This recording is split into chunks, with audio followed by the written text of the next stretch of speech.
semuanya. Hari ini saya berada di salah satu konseling di Salatiga.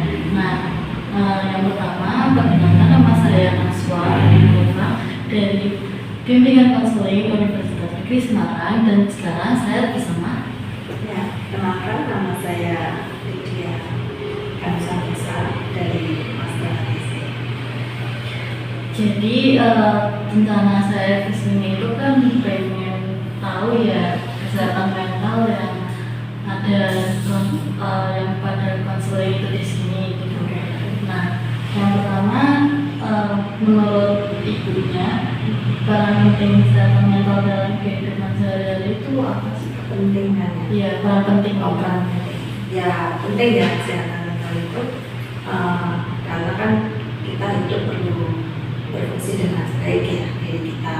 Misalkan diri kita itu ada jasmani, fisik, ada mental atau psikologis, dan ada rohani. Jadi harus seimbang, harus ada sinergi yang baik. Gitu. Jadi misalnya fisik kita sakit aja, pasti kita juga merasa terganggu dari sakit kita. Sama kalau misalnya mental kita ada masalah, itu bisa mengganggu kesehatan fisik atau juga mengganggu kesehatan rohani juga bisa. Jadi perlu integritasnya. Kalau di sini itu banyak nggak klien yang sering konsultasi bertanya gitu tentang apa yang dia alami, kayak mungkin abnormal gitu? Ya, jadi kalau mungkin kita jelaskan dulu ya bedanya di konselor, psikolog, dan psikiater. Ini orang sering salah paham. Jadi kalau ada yang namanya apa itu ya, masih normal bermasalah, itu ke konselor. Jadi misalnya kita kok nggak bisa tidur, atau kita kok sering tidur, kita kok marah-marah, atau kita kok misalnya ada kedugaan kematian seseorang kok nggak bisa move on atau apa, atau apa, kita sebaiknya kalau belum bisa ngerti diri kita atau masalahnya ke konselor dulu. Nanti kita lihat ini masih normal bermasalah atau sudah ada penyimpangan psikologis yang lebih dalam. Nah, kalau misalnya masih bisa ngobrol, kemudian treatment diberikan, masih bisa mengatasi bersama-sama, kemungkinan besar dia yang bermasalah.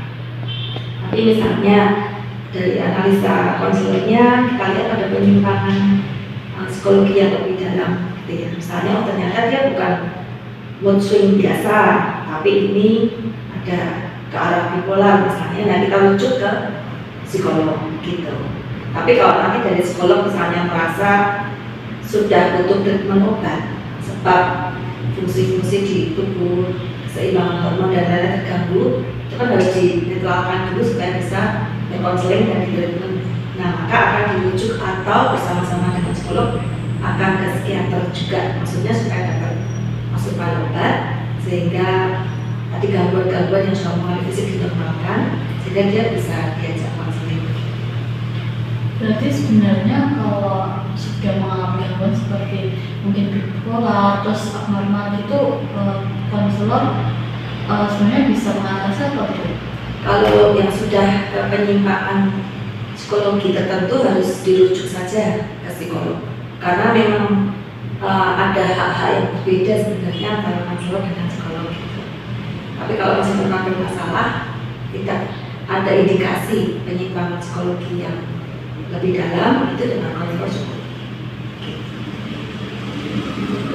Kemudian ini kan biasanya kalau gangguan kesehatan mental itu sering banget dimiliki oleh para remaja. Nah, kalau tanda-tanda gangguan mental yang harus diwaspadai terhadap remaja itu? Ya, sebenarnya tergantung pada masalahnya. Jadi kita tidak pernah bisa menyamakan gejala untuk setiap kasus, karena beda-beda. Tapi kalau yang sepanjang saya alami, misalnya remaja-remaja yang datang ke sini, kebanyakan ada yang datang sendiri, tapi kebanyakan yang dirujuk dari orang tua gitu kan. Mungkin masih dipandang anaknya, jadi ada orang tua yang merasa kok anak saya ada sesuatu yang belum bisa diselesaikan atau gangguan yang orang tua khawatir atau lihat, dan biasanya anaknya dirujuk ke sini. Itu sebut kayak lagi tapi ada juga yang dengan kesadaran sendiri datang. Nah biasanya masalahnya bervariasi kan ya. Kalau gejalanya saja itu ya misalnya contoh aja kan, contohnya misalnya ada rasa ingin menyakiti diri sendiri, kemudian misalnya ada yang juga mungkin ada sampai ke ingin bunuh diri itu ada. Tapi kalau yang lebih ringan, misalnya apa ya, tidak bisa mengendalikan emosi begitu, atau mungkin ada yang lebih ringan lagi dalam tanda kutip ya, karena ringan berat itu tergantung setiap orang, kita ada di Indonesia.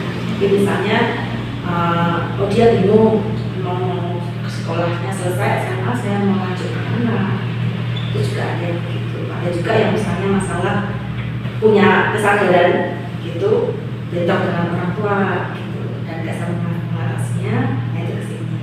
Jadi kalau dilihat gejalanya, kalau bentrok dengan waktu berarti dia sudah punya kesadaran.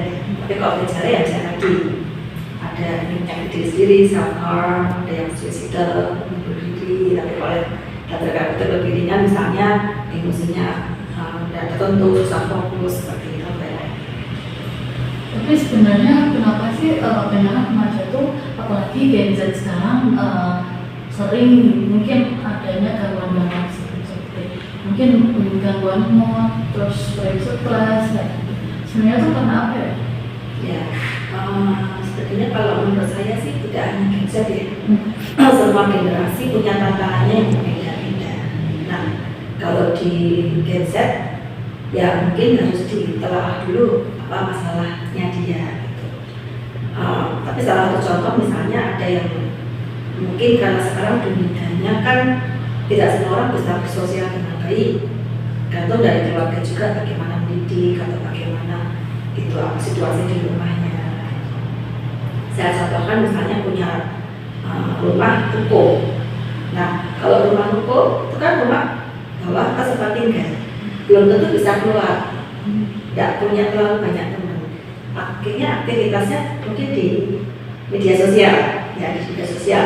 Nah itu kalau tidak didukung dengan keluarga yang memberikan kesempatan untuk sosialisasi atau mengajak kemana, dan di sekolah kan kita nggak ngerti nih anak bisa nggak bersosialisasi sendiri.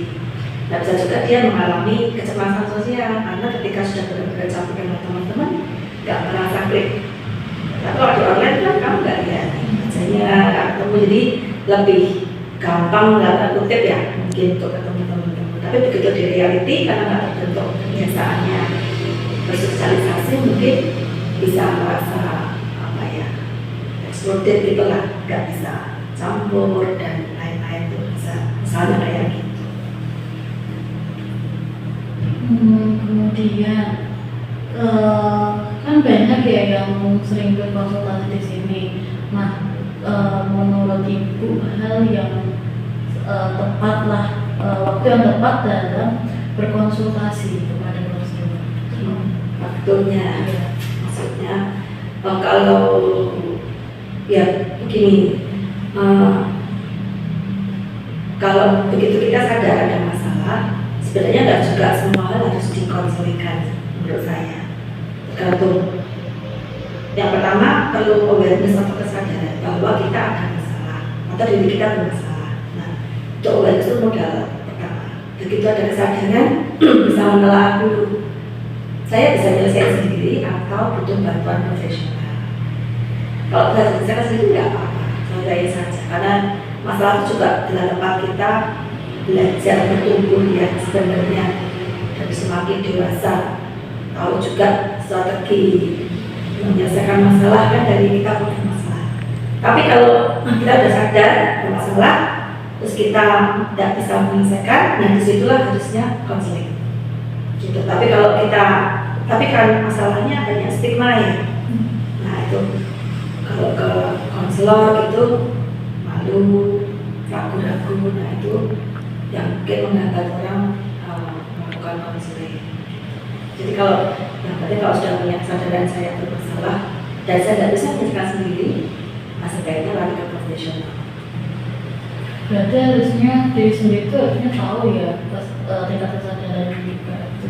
Ya, itu penting sekali untuk kita sadar. bahwa kita ada yang berubah, bahwa kita berbeda, bahwa kita ada sesuatu yang belum selesai. Itu paling bagus. Orang yang konseling adalah yang sadar sendiri. Kalau pengalaman saya, kalau dirujuk itu tergantung ya. Kalau kemudian dia, karena kan dirujuk kan ya, jadi bukan dari diri sendiri merasa aku butuh bantuan. Tapi kalau dia sudah memiliki kesadaran itu, biasanya lebih cepat pulih dan dia. Kan biasanya ada konselor yang mungkin memiliki trauma, konseling yang mungkin memiliki trauma. Nah, bagaimana membangun kembali kehidupannya setelah mengalami trauma tersebut? Ya, nah kalau sebenarnya banyak masalah yang tidak dapat dilakukan oleh diri sendiri. Memang misalnya saya punya trauma dan saya konseling. Yang pertama ya saya harus proses sampai tuntas, begitu. Biasanya kalau ada konseling, biasanya kadang-kadang orang tidak sadar, maunya cepat selesai. Tapi itu kita maklum, kayak kita sakit, dokter kan pilihnya masuk keluar sembuh gitu. Padahal tidak bisa begitu, tidak semua penyakit itu cepat, apalagi penyakit atau gangguan mental kita. Gitu. Nah, pertama kita harus sabar dengan prosesnya, kita berproses sampai selesai. Itu biasanya kalau sudah lebih baik ya kita akan nanya atau kita bertanya lagi untuk menseksi, gitu sudah oke betul enggak atau ternyata belum.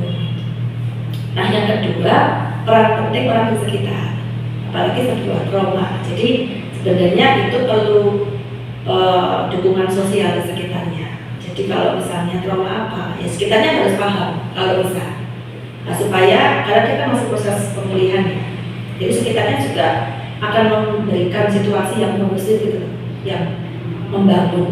Paling bagus kalau misalnya keluarga ikut konseling, supaya keluarga tahu oh ini yang dialami seperti ini.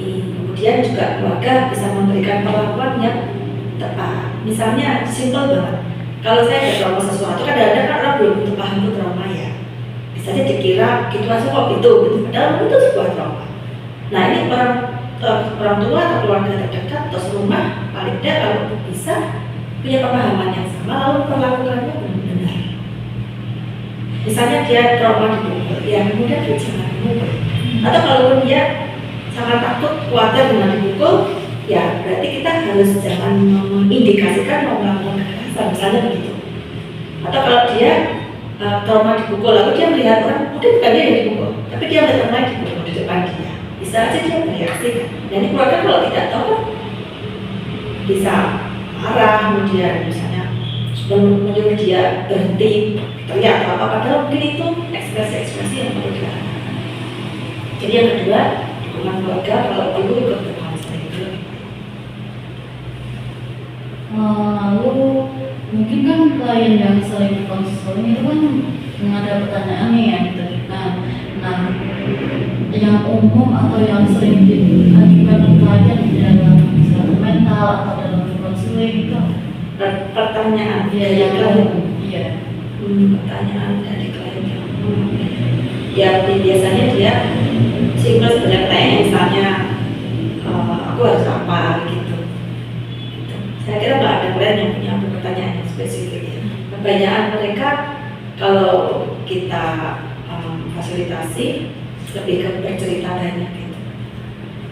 Malah kita yang harus tanya apa yang kamu inginkan gitu. Jadi kita akan punya arahan gitu. Selain kita sendiri juga bisa punya satu plan ya.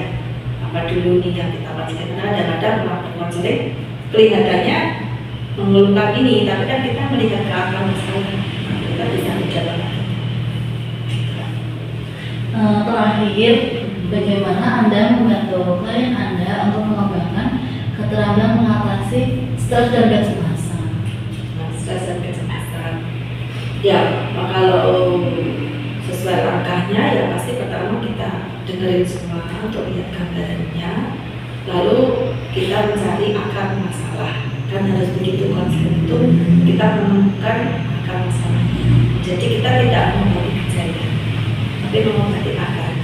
Karena gejala itu hanya reaksi-reaksi sadar atau tak sadar yang ditimbulkan dari sebuah masalah terdalam atau yang disumber. Nah, jadi begitu kita tahu apa misalnya itu yang coba kita tangani bersama dalam proses counseling. Nah, di situ ada bagian-bagian yang klien harus kerjakan. Kalau itu sebut klien ya, kalau di umum tim counseling itu yang harus dikerjakan oleh klien. Kalau klien itu apa ya namanya benar-benar lakukan treatment yang kita minta dia coba lakukan, ya itu biasanya baik. Tapi ada yang tidak melakukan akhirnya, yaitu akhirnya prosesnya menjadi tidak efektif. Nah, jadi yang perlu dilakukan pertama-tama untuk pulih ya mengikuti tadi proses dulu dengan benar, dengan sabar, dan mencoba melakukan apa yang ditugaskan oleh konselor gitu. Misalnya proses berjalan dan dia sudah baik, nah yang perlu diwaspadai adalah melihat trauma itu tidak serta-merta kadang-kadang benar-benar hilang. Dalam arti bisa juga tertrigger lagi. Saya tidak bilang trauma itu 100% ada yang memang sebelumnya, tapi kan ada yang mungkin itu proses panjang sekali. Jadi yang penting adalah mengetahui saya traumanya, penyebabnya apa, dan itu saya waspada dengan hal-hal yang bisa memicu kembali trauma tersebut. Nah, kira-kira jawabannya gitu. Jawab nggak? Terima kasih ya Ibu. Oke, Sudah mau direpotin, jadi saya datang ke sini. terima kasih, jangan sampai kemarin.